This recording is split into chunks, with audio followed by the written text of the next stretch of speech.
most things in life don't happen naturally. And even the things that feel natural for most of us are things that we've cultivated from a young age, or things we've gotten familiar with consciously or unconsciously. Some people with their conditioning have a natural ability to feel their feelings more, or be able to sit with their feelings and acknowledge their feelings and name their feelings, and many don't. I would step out to say most don't. I think that's fair to say. Most people are uncomfortable noting and sitting with their feelings.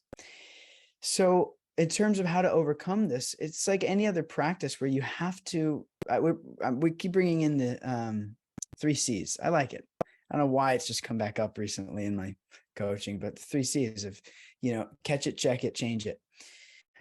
The first step with anything is bringing awareness to it. And an example would be once a day, you have designated time to sit in your feelings and acknowledge your feelings. How do I feel now? I'm not sure. How did I feel today? And the first step is you write it down. You need to take it from subtle to gross, from the mind to a piece of paper or something. If ideas are just floating in the head, they're too hard to grab onto, too hard to sequence just randomly. Better is to make a note of it and write down, okay, today, this is my feeling. This is how I was feeling, whatever the case might be. Sometimes the inability to identify feeling could be not having the vocabulary for it, which is why, frankly, everyone who works with me privately, like one-on-one, I make sure they have a therapist as well, to have that like psychotherapy support in this area, to have somebody who can, their exclusive job is to make sure they're providing a type of vernacular to identify different emotions and feelings as they come up and be accountable to them. So having the vocabulary to name what you're feeling more than I'm happy, I'm sad, can be a component of it. But I think for most people, it's just taking time every single day to sit in your feelings.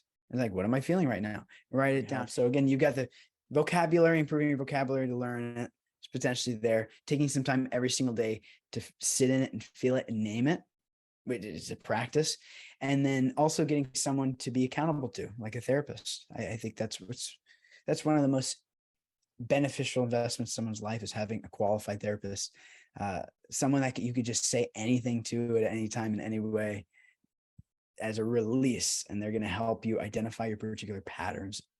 Naturally, it takes time, which is good. I hope everyone gets a good therapist and is with them for the rest of their lives. But as far as how do you get familiar with getting comfortable and naming your emotions, you do it every single day, and you get other supports and improve your vocabulary.